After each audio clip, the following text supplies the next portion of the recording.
It's commonly known that America dropped more bombs in Vietnam, Laos, and Cambodia than in World War II. Do you feel any personal effect on your conscience knowing that you helped develop some of these weapons that are involved in mass murder? No, because the projects that I was on were all defensive.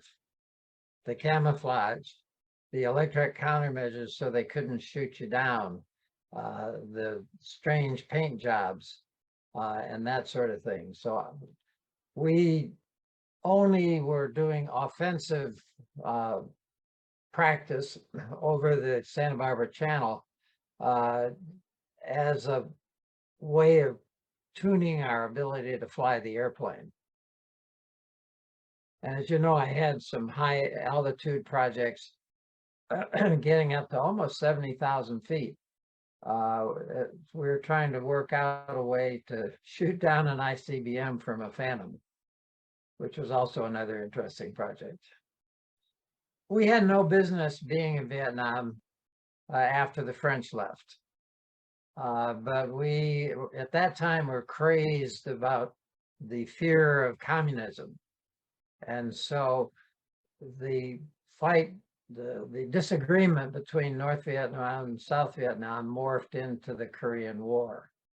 We were not particularly welcome, although all the Vietnamese who threw their, all the South Vietnamese who threw their their lot with us uh, were basically relatives or kin of the people in the North. They were in a different group.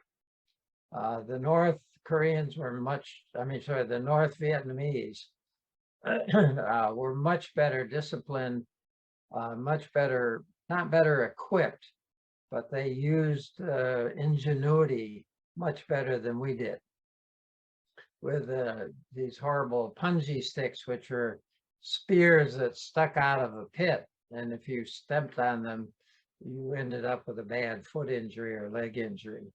And so the North Vietnamese were much more innovative than we were in the fight. And since it was their country, in a sense, we first didn't have any business being there, and second, didn't have any chance to win, any chance of winning. And I think perhaps their motivation was stronger because they were, in their eyes, were saving their country, whereas we were defending a foreign type of philosophy and politics. Was your perspective on the conflict ever different, back when it was actually happening, when there was a lot of propaganda being thrown around between JFK, Eisenhower, and Lyndon B. Johnson about about they're pushing their, America's ideal of patriotism? Or do you think that we never should have belonged there outside of trying to stop the spread of communism? Well, at that time, I think it was McNamara was the Secretary of Defense, and a lot of people called it McNamara's War because he pushed hard for it. And they tried to run the war from Washington, which didn't work because the troops on the ground had a much better grasp of what we needed to fight effectively and what we should have done and so forth. But again, this was a flaw that we seemed to fall into in that era of trying to manage things from Washington rather than from the guys who were closer to the fight and knew what was going on. No, it wasn't popular with the troops. At that time, if a lot of kids went to college just to avoid going to Vietnam, because if you went to college and spent 4 years there, you might be exempt, or you certainly would become an officer if you did have to go. So that was sort of a way of resisting the war. And of course, you knew all the Vietnam protesters were out in mass during that time, and they didn't support the war. And I think you probably remember the story about Jane Fonda, who had her picture taken on the North Vietnamese anti-aircraft gun. Didn't gain her too many friends in the military. I just have one last question for you before we wrap up. Did the Vietnam War or anything that happened during the war impact you personally? Well, certainly my care of 35 men who rotated through the very ill-equipped Naval Hospital in Boston was an awakening to the clumsiness of the government in managing the military. Our ward for all these enlisted men who were bedbound by their injuries, 35 of them, there were broken screens, so we had maggots and mosquitoes. There was no air conditioning, and it was an old World War II barracks converted to a ward. So needless to say, it was uncomfortable both in the summer and in the winter. We tried to get that improved, and our chief of orthopedics got Senator Kennedy to come over to meet the men and to try to get him to understand our needs to improve the care of these guys, because they only got one towel a week, for instance, and they were bedbound. There was no air conditioning, and that led to the maggots and all those problems we had. But Kennedy's visit turned into a debacle for him, because he didn't want his pictures taken with all these guys with scruffy beards and a careless attitude about the service.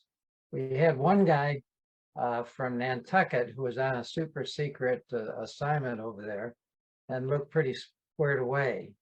He had managed to wrap himself around a brick wall coming home from a Saturday night poker game, and had a broken leg and a broken arm, but he was well dressed, well shaved, and looked very professional. So Senator Kennedy immediately vectored in on him and made the mistake of asking him something like, "Son, did you get yours in the war?" To which this guy answered, "No, Senator, I was stationed out near Martha's Vineyard, and the roads are kind of curvy out there." And that ended the interview with a quick shut off of all the TV cameras, the disappearance of the CO in a fury, and the disappearance of Senator Kennedy. That was the closest we came to ever getting support for our troops in that ward, or that hospital for matter. The cockpit for that long.